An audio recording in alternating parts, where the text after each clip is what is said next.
In 2014, Malaysia Airlines Flight 370 lifted off from Kuala Lumpur at 12:41 in the morning with 239 people aboard.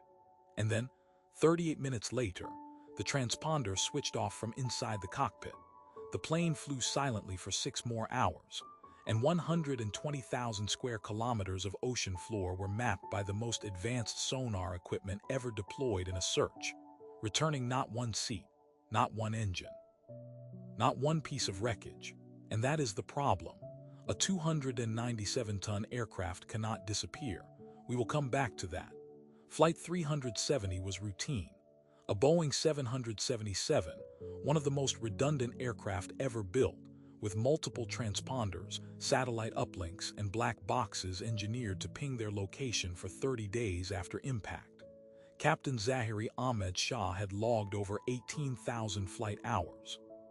The passengers were ordinary, tourists, business people, a group of Chinese painters returning from an exhibition. Gate agents noted nothing unusual. Boarding completed on schedule.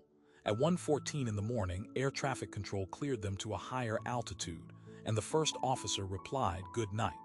That was the last transmission anyone ever heard from Flight 370. At 1:19, the transponder went off, not from a failure manually, from inside the cockpit. Civilian radar lost the plane immediately, but military radar did not.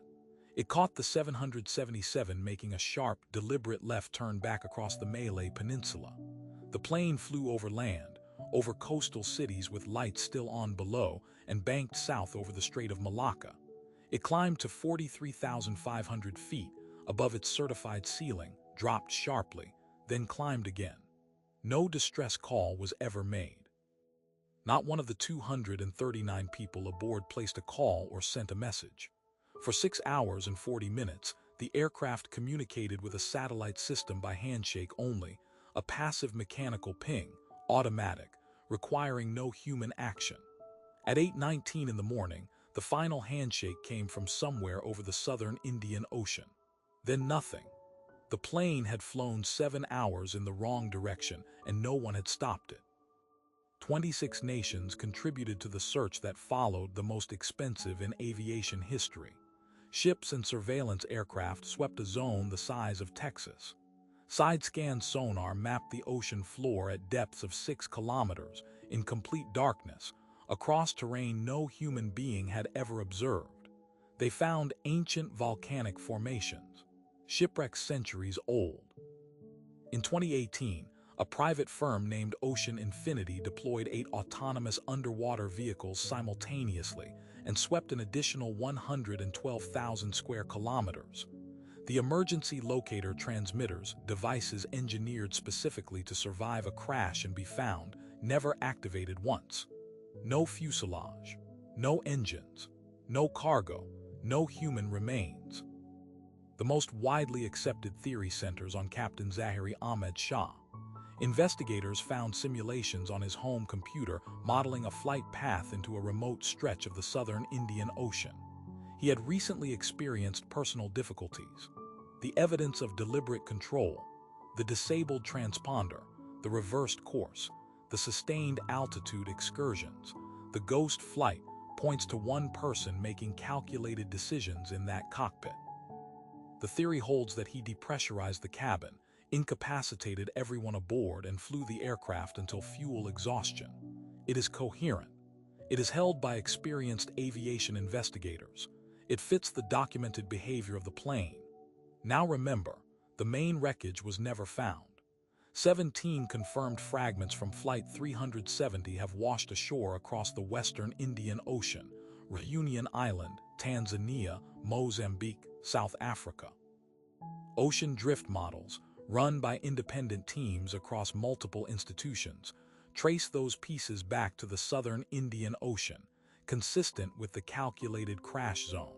So the math should close. A controlled ocean impact produces a concentrated debris field. Drift modeling from that impact point predicts landfall within calculable margins. The search zone was derived precisely from that modeling, then searched twice, with the most capable sonar systems ever used in an ocean recovery effort. The wreckage is not there, But here is the part that breaks the other possibility. If the aircraft broke apart at altitude instead, which would scatter debris more widely and might explain why nothing concentrated on the floor. The drift patterns from such a breakup do not match the fragments that actually washed ashore. The two most physically plausible scenarios each predict something different from what was found. Neither one is right. A Boeing 777 weighs 297 metric tons. Metal, composite, rubber, cargo, seats.